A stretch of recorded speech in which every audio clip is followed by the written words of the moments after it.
En Radio Portales de Valparaíso presentamos Revelando.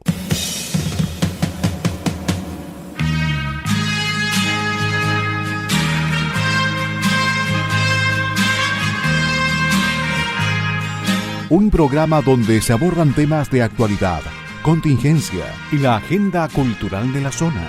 Entrevistas del ámbito nacional e internacional. Revelando es presentado y auspiciado por Asofar AG, Asociación de Oficiales de la Armada de Chile en Retiro, Asociación Gremial.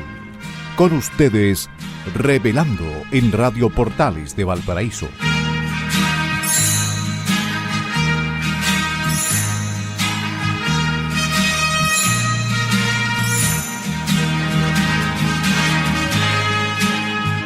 Buenas tardes, señores auditores de Radio Portales, la primera de Chile.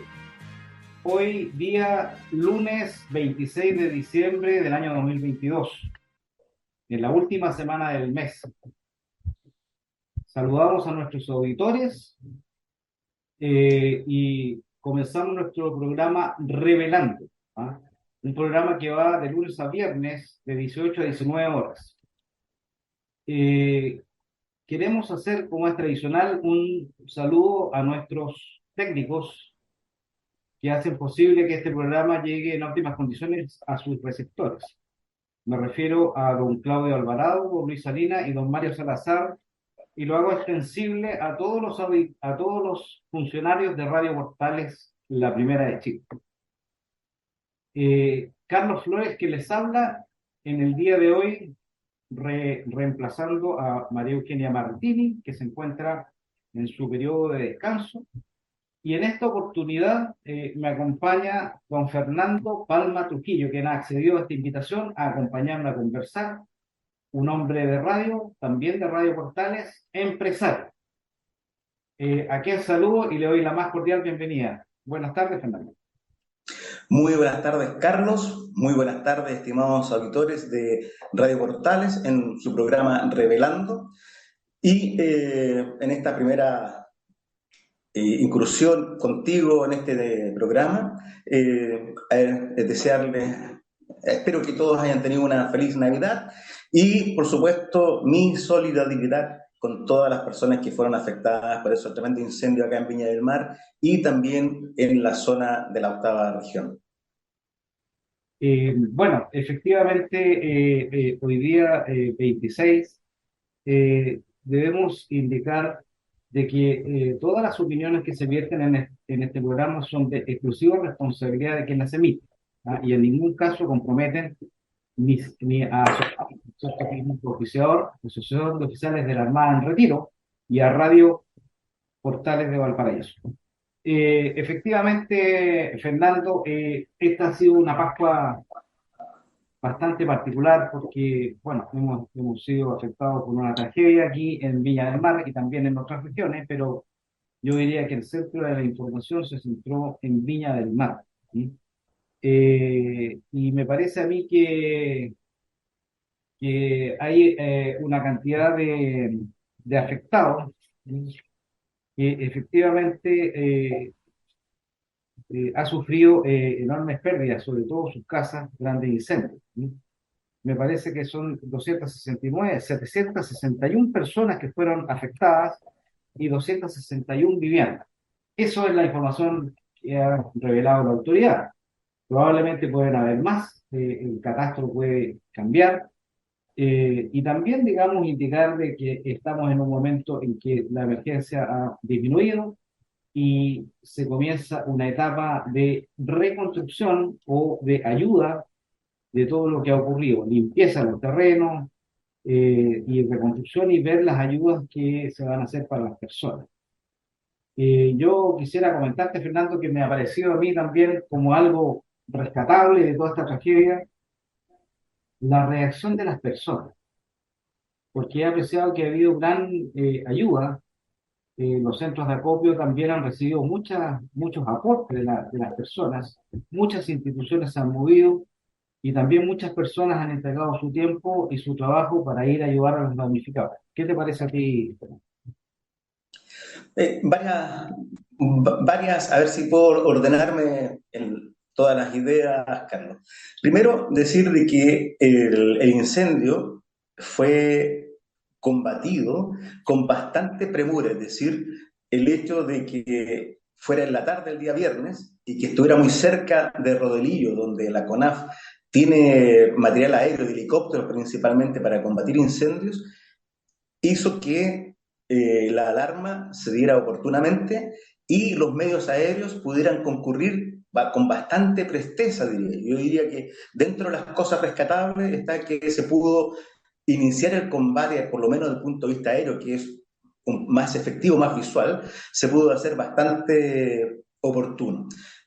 Las condiciones de la quebrada, las condiciones geográficas y el alto material combustible, como hoy el bosque, hizo que este se propagara y hiciera como una lengua de fuego que se fuera desde el cerro de más arriba, cerca de allá donde termina Agua Santa, donde Rodelillo prácticamente, hacia incluso llegar a pocos metros del anfiteatro de la Quinta Vergara y arrasando todo lo que era la quebrada a su paso. Pero yo creo que fue bastante oportuno. Y durante la noche, que obviamente las medios aéreos no podían actuar, bomberos vinieron alrededor de 14 carros de bomberos de Santiago en cooperación con las distintas personas y bomberos, CONAF, de acá de la zona, de Limache, de Villa Alemana, de Quilpué, Valparaíso, que de todas partes fueron voluntarios a combatir.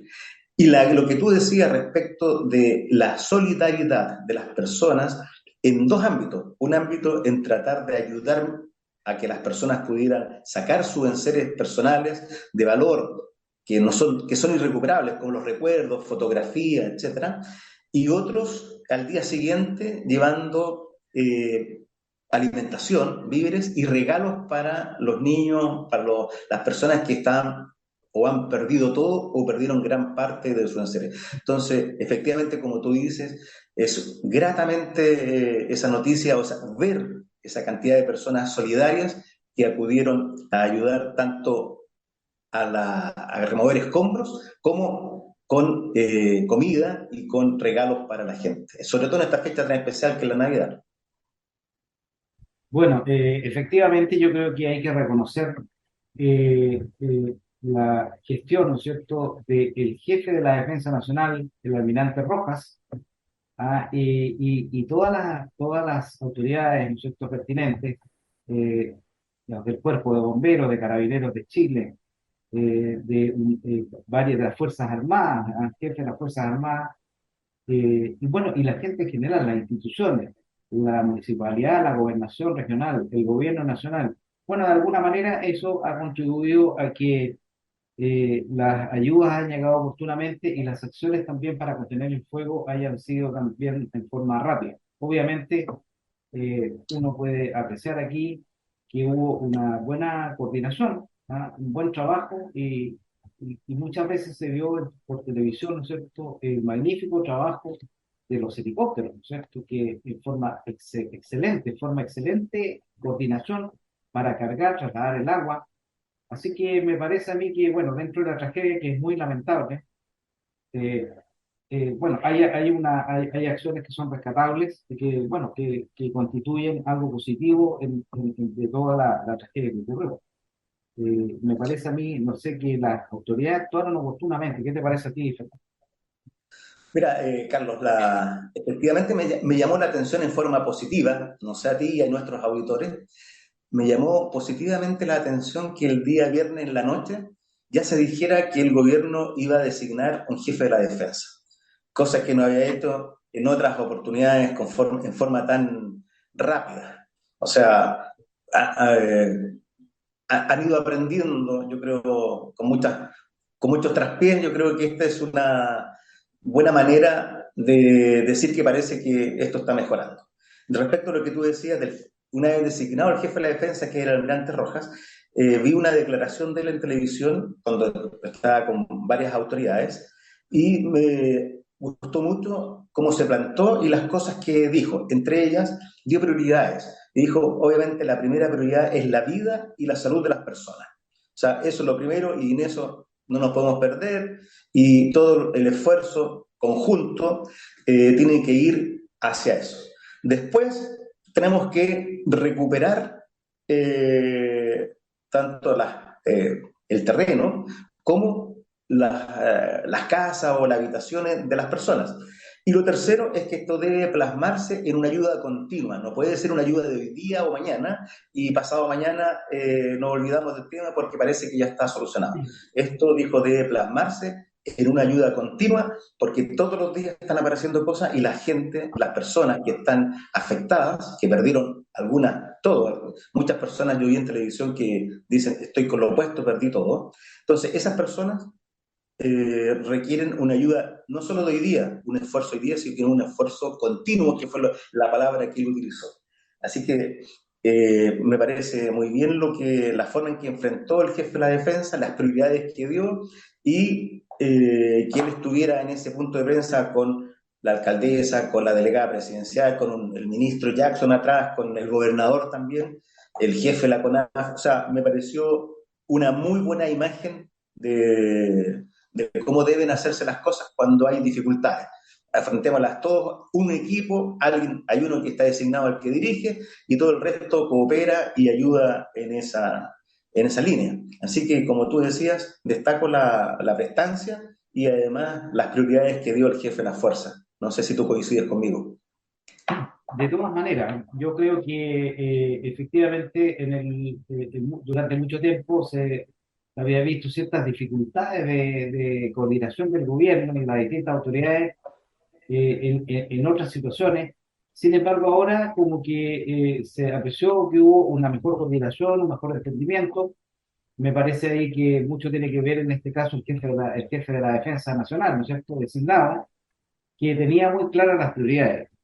Y yo creo, Fernando, que bueno, después de esta tragedia viene una etapa de análisis, porque obviamente aquí hay que estudiar, hay que verificar cómo es la planificación urbana, ¿sí?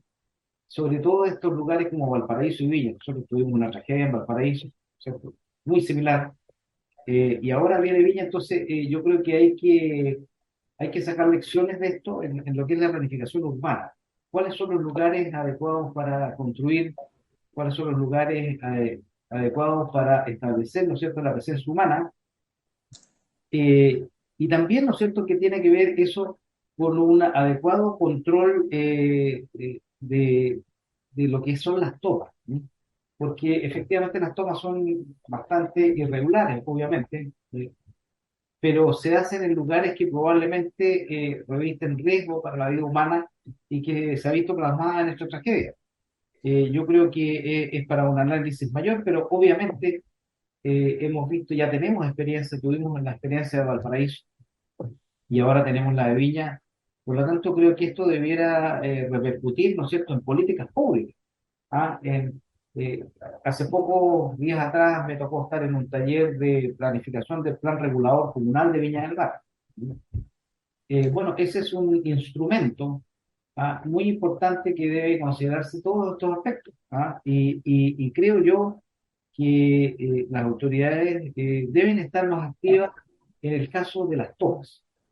No solamente porque a veces son de carácter ilegal o están tomando algún sitio privado, que tiene que ver, ¿no es cierto?, con la aplicación del Estado de Derecho, las leyes, sino también por el hecho de que se comienzan a instalar personas en lugares que tienen mucho riesgo para ellos mismos, ¿ya? Y que obviamente presentan condiciones difíciles cuando se enfrentan emergencias como esta, que tienen altos costos, ¿no es cierto?, tanto para el Estado como para las personas que pierden sus seres. Así que yo creo que ahí hay una lección o hay una tarea pendiente que debe mejorarse, me parece. No sé, ¿cuál es tu opinión, Fernando? Mira, esta situación que ya la vivimos en Valparaíso y en otras partes, de las tomas y en las cuales las personas llegan a un lugar y parten construyendo un lugar donde vivir, yo creo que, o pienso que las autoridades definitivamente tienen que enfrentar de frente y no por los lados esta situación.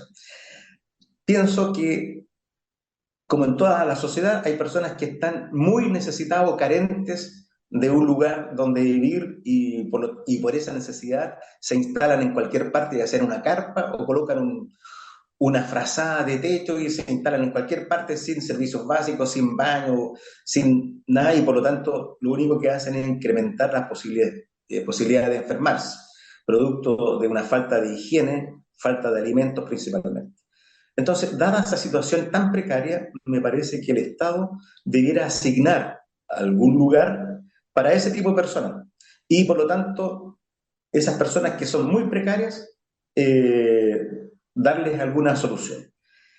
Pero en el entendido que esas personas, una vez que estén estabilizadas, en un tiempo prudente, no sé, 4 años, 5 años, ya con trabajo formal, etcétera, puedan optar a todos los instrumentos del Estado para que puedan salir de ese lugar y trasladarse a un lugar un poco mejor. De tal modo que con su salida le den ingreso a otras personas que están igual que ellos de carentes. Pero tiene que haber algún tipo de... No podemos esperar que las personas se instalen, se tomen un terreno privado o fiscal y partan viviendo y después, cuando son un número importante, exigiendo, obviamente, alcantarillado, agua potable, electricidad normal. Porque finalmente yo recuerdo que me parece que fue la alcaldesa anterior en Viña, la alcaldesa Reginato, que le hacían marchas o la llaman a situaciones y ella decía, no sé si será verdad, pero recuerdo haberlo escuchado de ella, que quería dar algunas soluciones, pero la Contraloría no la dejaba porque esos lugares no eran lugares reconocidos que pudiera poder hacer ayuda o una empresa del Estado pudiera instalar ciertas cosas porque no correspondía, porque no estaba el plan regulador, porque no era parte de la ciudad. Entonces, cuando alguien dice eso, si es verdad, entonces tenemos que decir, tenemos que enfrentar de otra manera las cosas y no esperar que se tomen un terreno y desde la toma empezar a reaccionar a distintas cosas. Yo creo que, no sé si lo que yo pienso es muy revolucionario, innovador, pero por lo menos me parece que por ahí debiera ir algún tipo de solución. No sé si compartes conmigo. Mira, bueno, para terminar este tema, yo te quiero decir, digamos, de que lo que tenemos que tratar de cambiar en nuestro país es de hacer siempre las cosas en un orden adecuado, ¿ah? Y no al revés, no en forma reactiva, no actuar sobre hechos consumados. Eh, eh, Muchas veces las tomas, ¿no es cierto?, no son espontáneas en el sentido que llega una persona y se instala, después llega otra, no. Muchas veces son, pues, acciones medias coordinadas, donde llega una gran cantidad de personas y empiezan a instalar. Y eso tiene que ver, ¿no es cierto?, con una adecuada planificación urbana, pero también, ¿no es cierto?, en el sentido de que ojalá las personas cuando tengan su vivienda puedan tener una vivienda con todos los servicios, electricidad, agua potable, alcantarillado, ¿ah? Y no al revés, porque hay tomas, digamos, que llevan mucho tiempo, que no tienen ningún servicio y viven en forma muy precaria. Creo yo que esa no es el camino, hay otras formas de hacerlo, y creo que el Estado debiera hacer, porque sabemos que estamos en una crisis, debiera establecer una cantidad de espacios, ¿ya?, de terreno, donde debe decir, oye, aquí vamos a instalar casas sociales y vamos a trasladar las tomas o los lugares que tengan mayor riesgo. Así que yo creo que estamos en eso bueno, es mucho lo que hay que hacer porque nosotros vivimos, ¿ah?, siempre en presencia de fenómenos de la naturaleza, tragedias, incendios, tsunamis, terremotos. Por lo tanto, ya hemos visto que cuando están unidas las autoridades y todos los servicios se reacciona oportunamente. Por lo tanto, ahora lo que hay que ver es otra cosa, son las políticas públicas para establecer dónde deben vivir las personas con dignidad, en buena forma y sin riesgo. Y yo te quiero llevar a otro tema, Fernando, porque eh, eh, el día jueves, ¿no es cierto?, presenciamos, y esto es una noticia muy positiva que me parece importante recalcarla. Se hizo, ¿no es cierto?, la botadura al Océano Pacífico del rompehielos Almirante Biel, ¿ah? Entonces, yo lo quiero nombrar como algo positivo porque efectivamente es una situación que engrandece al país, ¿ah? Recordemos que este es el buque, ¿no es cierto?, de mayor tamaño y de mayor complejidad que se construye en el hemisferio sur. ¿Mm? Y fue votado el día Después, en la noche, digamos, modulaciones de la marea. Y es importante, este buque que tiene 111 metros de eslora, 21 metros de manga o ancho, ya tiene enormes características, ¿ah? Que son un orgullo para Chile, ¿ah? Me parece que puede llegar mucho más cerca del polo de lo que hacían los buques actualmente que han operado en la Antártica y tiene características muy importantes. Puede llevar hasta 34 científicos. Su dotación es de 86 tripulantes. Me parece que es un hito importante para Chile, para la industria nacional, para la Armada, y obviamente que va en beneficio de la comunidad científica, ¿sí? Que tiene que ver con el cambio climático, la investigación en la Antártica. ¿Qué te parece este hito importante? Esta es una tremenda noticia para nuestro país. Tal como tú has dicho, Carlos, este buque que está construyendo ASMAR y que fue botado al agua el jueves, es un salto cuántico respecto de la fabricación, de la construcción naval. No solo por lo que tú decías, ¿no es cierto?, de que el buque de mayor tonelaje, de mayor tamaño de Sudamérica que ha sido fabricado en nuestro hemisferio, sobre 10.000 toneladas, sino porque además en este ámbito no solo preocuparse del área de defensa, sino que estamos preocupados del área científica, que es un área súper importante que ayuda al desarrollo del país. Entonces, esos 34 científicos, que el buque, dado las condiciones, que pueda romper hielos de más allá de 1,5 metros de espesor, que pueda llegar en otros periodos a nuestro continente antártico, va a hacer que nuestros científicos puedan no solo hacer documentos, papers, investigaciones, más bien basándose en otros antecedentes, sino que los antecedentes propios. Entre las características que recuerdo de este buque es que va a tener 2 ecosondas multiaz. Para nuestros auditores, estos ecosondas multiaz es como si dibujaran el fondo marino tridimensional. Entonces, al tener 2, va a tener la continuidad de dibujar este fondo marino y por lo tanto no solamente ver lo que está ocurriendo en el mismo mar respecto del plancton, de la vida que está ahí en esas temperaturas tan gélidas, y otros que van a estar en tierra firme, sino que además ver cómo está conformado ese fondo marino que da origen o donde está este continente antártico. Así que yo pienso que es una noticia tremendamente positiva de que la Armada de Chile, ASMAR, esté construyendo el buque científicamente de los más avanzados, que sea el de mayor tonelaje en nuestro continente y que pueda llevar 34 científicos. 34 científicos es un número muy importante de personas que están viendo tecnología, ciencia. Sus estudios debieran ser, ojalá veamos que estudios hechos a bordo de ese buque sean de interés mundial. Yo estoy sumamente contento con este tipo de noticias. Bueno, no nos queda casi tiempo, pero solamente quiero terminar indicando que me llama positivamente la atención que se haya nombrado a una señora científica de Punta Arenas, en la Universidad de Magallanes, Pamela Santibáñez, como madrina.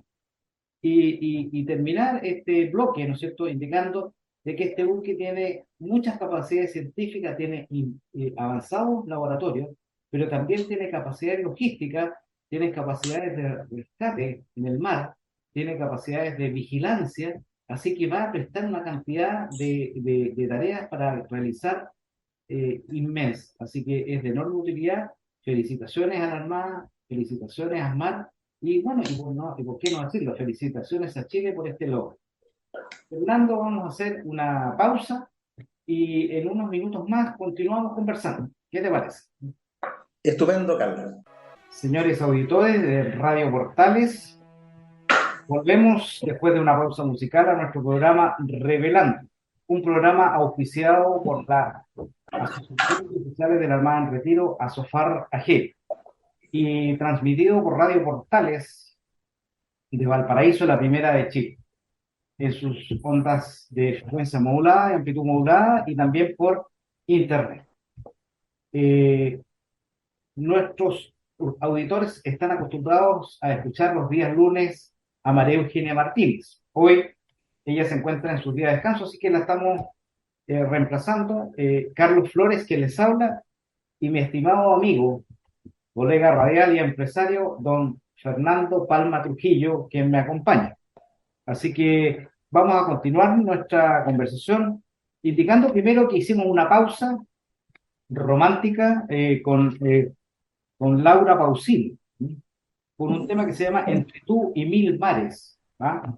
Es una canción del año 2000 y que habla, ¿no es cierto?, de esta cantante italiana. Ella canta en su canción una letra que pide, ¿no es cierto?, el regreso de un amor lejano, ¿ah? Como que se le está agotando la paciencia a esperar, pero ella lo canta y todavía cree que ama a esa persona que va a volver. Una hermosa canción, espero que la hayan disfrutado.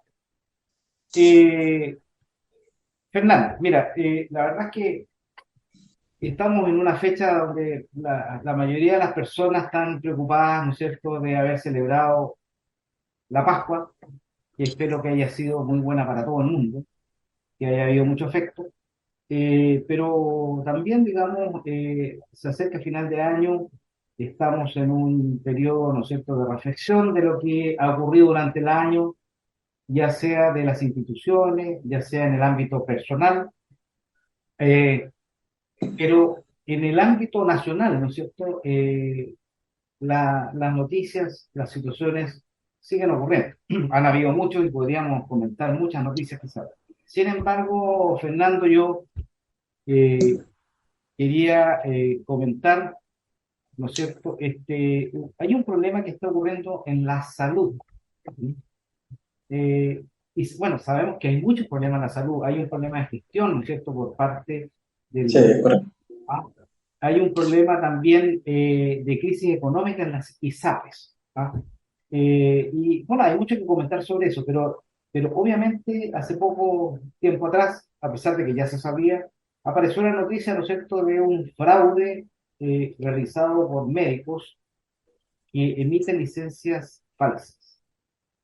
Eh, y bueno, la verdad es que eso de repente pareciera que no es tan importante, pero la verdad es que sí es muy relevante, porque la cantidad de perjuicio que se hace a la salud, al Estado, a los recursos, es inmensa. ¿Sí? Eh, por lo menos estuve viendo yo que algunos dicen que son alrededor de 700.000 millones, ¿sí?, de pesos, y que es una parte importante del presupuesto de FONASA, por ejemplo. Eh, y hay médicos que han hecho que en los últimos 3 años han hecho 16.000 licencias, algunos médicos. Bueno, ellos están en este momento en un proceso, pero me gustaría comentarlo, Fernando, contigo, ya que tú conoces también mucho el ámbito de la salud, sobre todo el sistema que está con estas debilidades. ¿Qué te parece? Excelente tema, Carlos. Mira, yo me gustaría dividir en dos partes este tema, porque el primero obviamente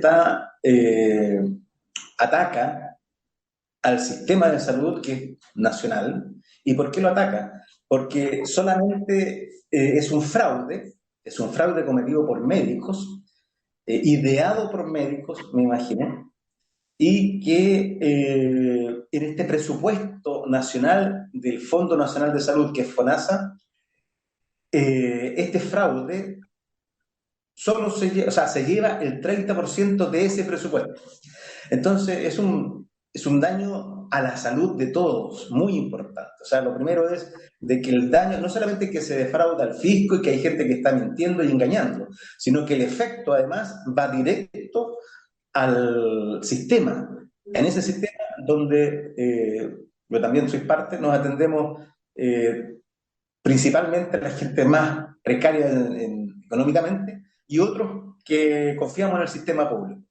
Entonces, ese es un tema, es decir, se está atacando al sistema y perjudicando a las personas de menor ingresos. ¿Por qué? Porque se le está quitando recursos. Recursos que tenemos un proyecto tributario de incremento justamente, entre otras cosas, para darle más recursos a salud. Y tenemos personas, ¿no es cierto?, que no tienen ética ni moral, que están quitando esos recursos y se lo están quedándoselos ellos en su bolsillo. Y lo segundo, el segundo tema, y el segundo es lo que ahora esbozaba, respecto de que un tema más, no sé si sociológico es el concepto, pero sociológico porque aquí la persona que es un médico, ahora la gran mayoría de los que están imputados son extranjeros, pero independiente de ello, porque esto es un tema que siempre ha salido recurrentemente cada 2 o 3 años, de que hay fraude o se sospecha de fraude por el número de licencias que se hacen. En este caso, por ejemplo, tenemos médicos que cada 4 minutos, supongamos, no les damos las 24 horas, sino que 9 horas de trabajo, si en 9 horas de trabajo estarían dando una licencia médica cada 4 minutos. Es decir, ni siquiera o sea, se demuestra que ni siquiera ven al paciente, porque no le alcanzarían a preguntar ni cómo se llama y cuál es el problema que tiene para que el médico determine que requiere una licencia. Entonces, mi tema sociológico, creo yo, es de ambos, del paciente que recibe esa licencia y del médico que la extiende. Ahí hay un problema porque ambos están burlando al sistema. El paciente que quiere engañar a alguien, a su empleador, a alguien quiere engañar con una licencia falsa, y un médico que está accediendo a entregar esa licencia falsa. O sea, aquí los dos están cometiendo un perjuicio, son partícipes en este perjuicio. El médico que la otorga y que está ganando plata en su bolsillo, y el paciente que requiere o que solicita esto y que está también percibiendo un subsidio del Estado, en este caso de FONASA, por algo que no corresponde, que no merece. Yo lo ligo con desde hace varios años ya, con la sociedad le llama la chispeza del tema, es decir, aprovecharse del sistema, sacarle el jugo al sistema, no importando a quién perjudico. Hay un vacío en el sistema y me aprovecho. Eso la sociedad lo acepta, incluso lo celebra y dice, eso es chispeza. Eso no es algo malo, reñido con la moral, con la ética, sino que es chispeza, la chispeza del chileno. Y creo que ahí, en este caso, se confabulan ambas. Estamos perjudicando al sistema, sacándole plata en forma ilícita, y además hay personas que son los pacientes que están requiriendo esto. Entonces, hay dos ámbitos. No sé qué piensas tú, Carlos. Bueno, la verdad es que es un problema bastante complicado, ¿ah? Es muy negativo que ello ocurra, porque tiene que ver un poco con la fe pública, ¿ya? Y en este caso es bien particular porque la verdad es que cuando uno piensa en un médico, uno piensa en una persona que está completamente impregnada de su función, ¿ah? De salvar vidas, de mejorar la salud, ¿cierto? Y hacer una actividad honesta. Porque recordemos, yo creo que los médicos en general podríamos considerar que son personas bien pagadas. ¿Ah? Alguien podría decir que podría ser mejor, no sé, pero entonces empezar a hacer fraude, que son personas, digamos, que su fin es defraudar, no es la salud, ¿ya? Porque Sí, el ejemplo que tú comentabas, digamos, una persona que hace yo vi un reportaje hace poco tiempo en televisión de que llamaban por teléfono y decían, oiga, ¿cuánto me cuesta, no sé, 45.000 pesos? Y ya, denme los datos y los vengan a buscar en tal parte.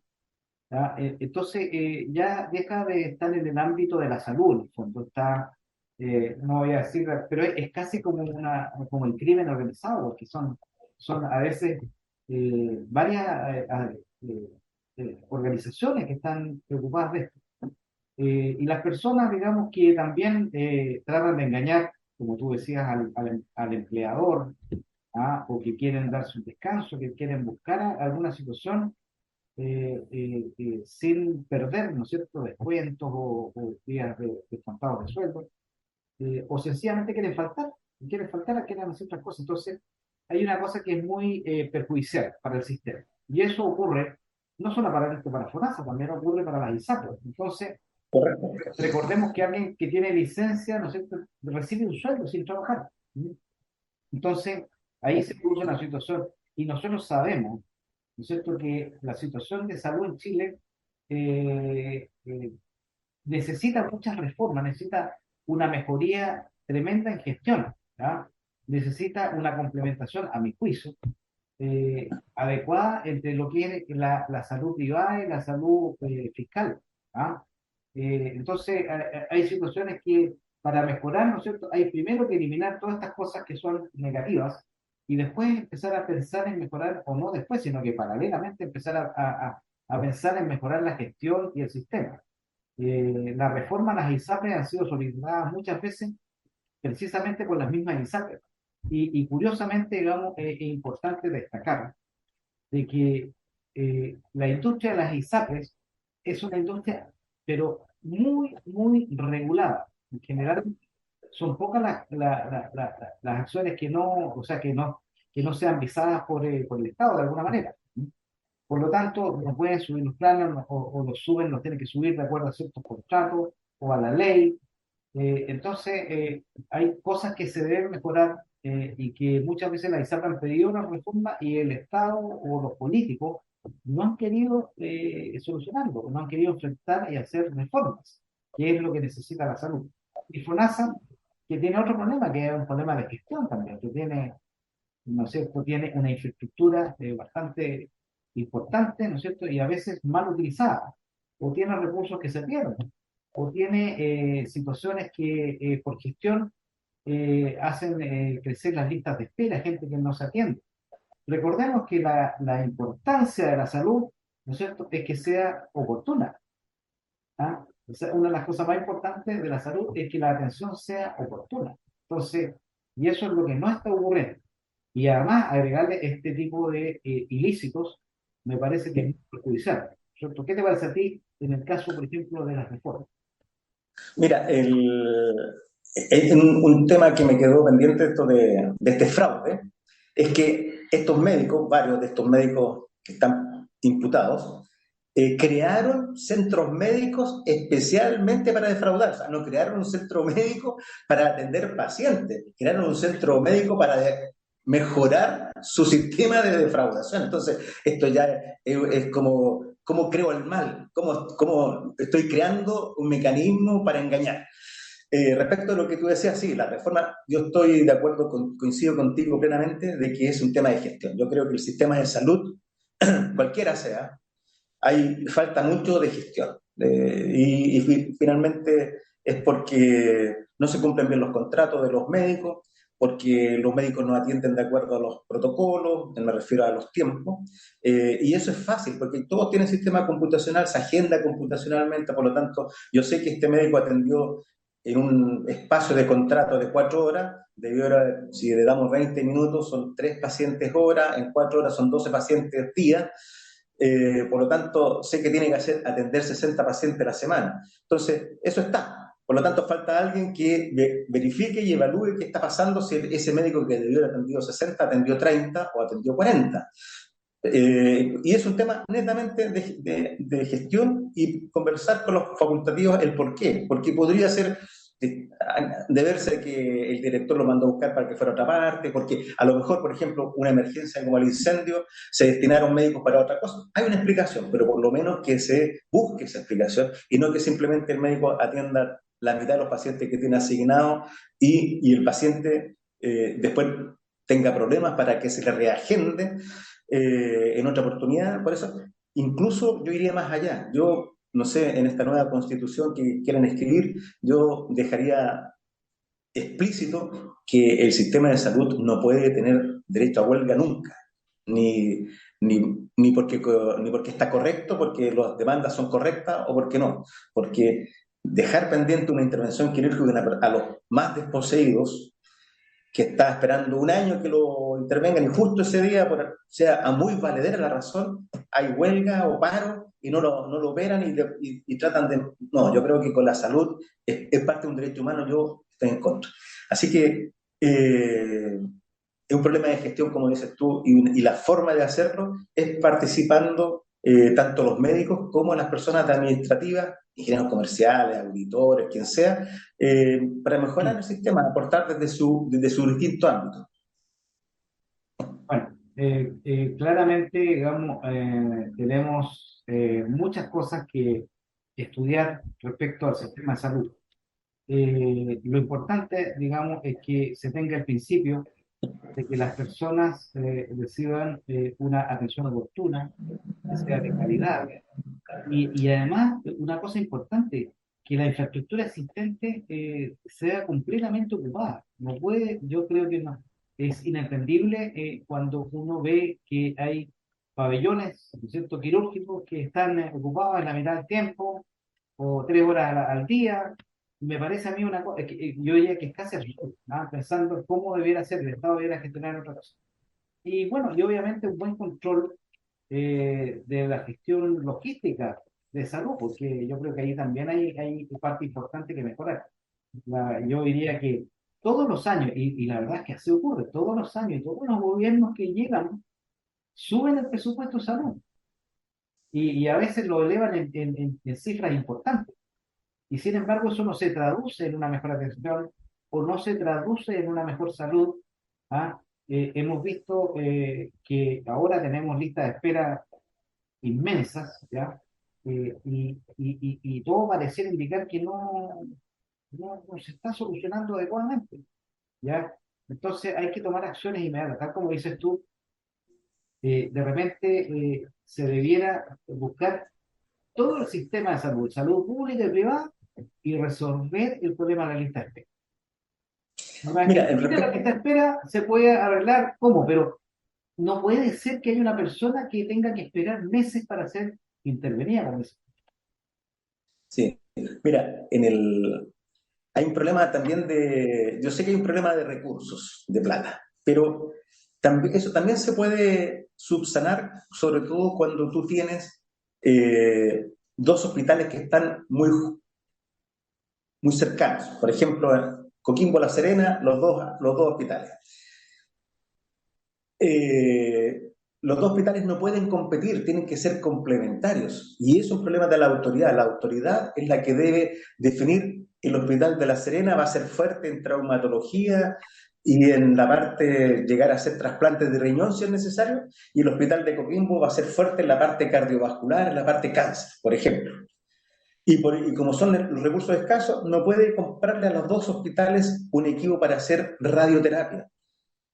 Hasta hace poco, hasta hace 5 años atrás, la gente de Coquimbo, La Serena y alrededores, Ovalle, y todas esas zonas de la cuarta región tenían que venir a hacer sus procedimientos de radioterapia al Hospital Van Buren de Valparaíso.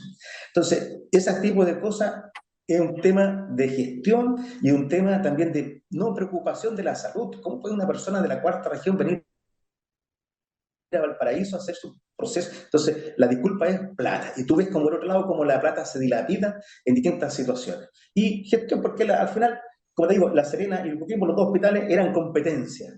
Y al final no le daban radioterapia a ninguno de los dos para que no pensaran una ciudad respecto a la otra que se estaba beneficiando a Coquimbo o a La Serena porque pasan a rivalizar.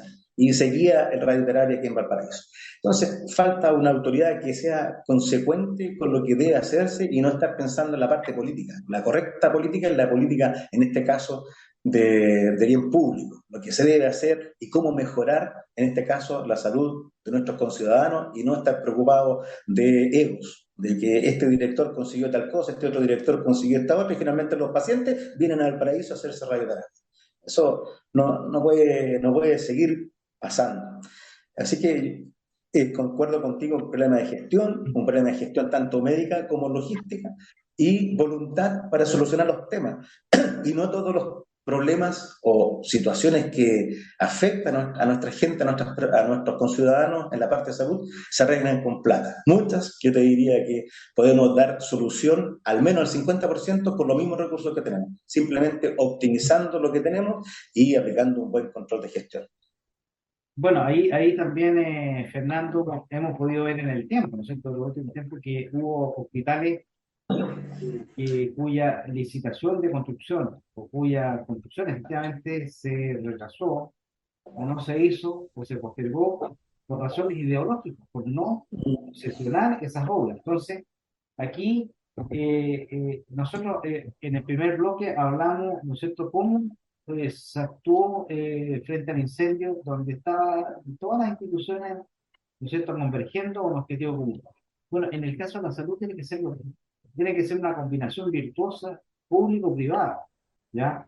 Donde se puede atender. Hay cosas que, bueno, yo en ese sentido creo que yo creo que tú conoces el caso de Coquimbo y La Serena, pero pues se supone que cada hospital atiende a una población diferente, aunque sean, digamos, vecinas. ¿Ah? Lo mismo puede Sí, ocurrir aquí con el Van Buren y el Gustavo Fricke, ¿ya? Que son hospitales importantes y se siguen haciendo hospitales grandes también, ¿no es cierto? Como el PI provincial, ¿no es cierto? El Marga Marga y todas esas cosas que ayudan a que la población mejore su atención.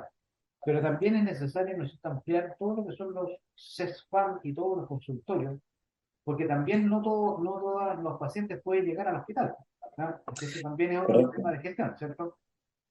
correcto. Mira, el mayor ejemplo de que debe existir una sociedad público-privada y que no se aprovecha por un tema netamente ideológico, porque unos piensan que el Estado es el que debe dar respuesta a todo, y no se aprovecha la infraestructura y la capacidad de personal profesional que existe en el área privada. Dice, atendiendo en el sector público nos vamos a demorar años, muchos años, incluso algunos van a fallecer esperando solucionar el tema quirúrgico Como por ocurrió, hay distintas. personas que ya han fallecido por esperando. Exactamente. Entonces, si el sistema privado tiene disponibilidad, entonces yo aprovecho el sistema público-privado y yo licito y digo, y envío a uno y a otro, a las personas, y acorto ese tiempo de espera. Eso es actuar, ¿no es cierto?, con sentido de bien público, de apoyo a mis ciudadanos, y no un tema ideológico de decir, no, porque con plata de recaudación de impuestos yo le voy a hacer que lucre el privado. Yo puedo licitar y decir cuáles son los montos que yo estoy dispuesto a pagar, como lo hizo en su tiempo el doctor Mañalich. Dijo, oiga, yo le voy a dar este valor por esta intervención quirúrgica, y aunque la clínica alemana, Las Condes, quien sea, a los pacientes de ISAPRE les cobra 1,5 millones, a mí, FONASA, a mi paciente le va a cobrar, yo le voy a pagar 1 millón. ¿Está de acuerdo o no está de acuerdo? Estoy de acuerdo. Bien, hagamos el trato y así lo hacemos. Sí, Entonces, se puede hacer. sí, eso me acuerdo un poco para terminar, porque nos queda poco tiempo, eh, que tiene que ver, ¿no es cierto?, lo que se discute y que seguramente se va a tratar en cualquier proposición de constitución, de que hay gente que habla de la subsidiariedad como algo negativo, ¿ya? Cuando la subsidiariedad es lo más solidario. Hay gente que pone la subsidiariedad como contraria a la solidaridad. Y la verdad es que no es así. Las personas que opinan eso se equivocan. La subsidiariedad tiene que ver un poco con que el Estado, ¿no es cierto?, ayuda focalizadamente a los que necesitan y no ayuda en forma universal, porque sería injusto. ¿Ya? Y además son la gente que tiene como visión que el Estado tiene que dar todas las soluciones, y no es así. La sociedad civil también puede dar soluciones públicas y de bien común. Así que creo yo que es una cosa importante tener presente esto de la subsidiariedad, porque yo creo que Chile requiere, ¿no es cierto?, una acción focalizada, porque los recursos no son infinitos. El Estado no puede gastar plata, por ejemplo, en ser empresario, en tener empresas. La plata la tiene que gastar en otras cosas, la tiene que gastar en obras públicas, en infraestructura, en salud, ese tipo de cosas. Y eso tiene que ver con la subsidiariedad. Hay gente que quiere poner, ¿no es cierto?, esto como un Estado social de derechos, como diciendo, no, el Estado tiene que darte todo, no. Los derechos son de las personas y se van obteniendo en la medida que el país tenga un nivel, ¿no es cierto?, económico adecuado. ¿Ah? El Estado, aunque quiera, no va a poder dar todos los derechos si no tiene recursos. Y para eso tiene que tener, para desarrollarse, tiene que ser un Estado subsidiario, un Estado que se preocupe del bien común y no de quitarle el trabajo a las empresas, competir con con las pymes, con las MIPYMES, regular todo, no. Yo creo que eso es una parte importante. No sé qué opinas tú Nos queda creo que un minuto. Mira, concuerdo contigo plenamente. Yo creo que el problema no hay problema, pero yo creo que la situación se puede explicar porque esta gente ideológicamente equivocada da a entender como que lo que da el Estado es gratis. Y no existe la gratuidad, porque para que el Estado no cobre, que no es lo mismo que ser gratis, para que el Estado no cobre es porque alguien está pagando impuestos para que el Estado pueda no cobrar por el servicio prestado, por ejemplo. Por lo tanto, no es gratis. Alguien está sacando de una legítima remuneración, porque también tienes un impuesto, todos pagamos un impuesto único, pagamos el IVA, pagamos una serie de impuestos que van a una pozo común para atender todas las necesidades del Estado. Por lo tanto, no es gratis, es que el Estado no está cobrando. Así que concuerdo plenamente con lo que tú estás diciendo y creo en la subsidiariedad del Estado. Exactamente. Bueno, se nos acaba el tiempo. La subsidiariedad, estimados auditores, lean lo que es subsidiariedad y se van a dar cuenta que es necesario y que permite el desarrollo adecuado de Chile. Para terminar el programa, quiero transmitir un saludo muy especial, ¿no es cierto?, a todos a quienes participaron en enfrentar la emergencia de incendios en Viña del Mar, a bomberos, a las Fuerzas Armadas, a carabineros, al personal de CONAFE, al personal municipal y a los funcionarios del gobierno regional. Espero que no se me escape ninguno, y a la sociedad civil que ha apoyado solidariamente a sus congéneres. Creo que es una de las cosas positivas dentro de la tragedia que debemos mantener en lo posible en el futuro. Muy buenas tardes, señores auditores, que tengan una semana excelente, y le doy el paso a mi estimado amigo Fernando Palma para que se despida. Muy buenas tardes. Vemos el próximo lunes a la misma hora. El próximo lunes, perdón, a la misma hora. Gracias, Carlos. Yo quiero finalizar mis palabras solamente de todas las personas que participaron loablemente en esta tragedia del incendio. Yo quiero destacar a los bomberos. No porque el resto lo haya hecho menos bien, sino que porque los bomberos, además de entregar todo, fueron capaces de centralizar 5.000 regalos que fueron a dejar. Entonces fue un aporte doble. Así que muchas gracias, Carlos, por esta oportunidad. Estimados auditores, será hasta cualquier momento que Carlos lo requiera. Muchas gracias y muy buenas tardes. Muy buenas tardes. En Radio Portales de Valparaíso hemos presentado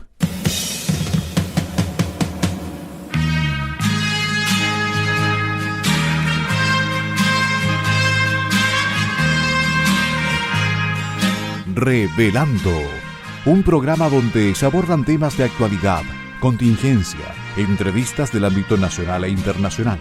Revelando es presentado y auspiciado por Asofar AG, Asociación de Oficiales de la Armada de Chile en Retiro, Asociación Gremial. Sintonícenos en un próximo programa. Buenas tardes.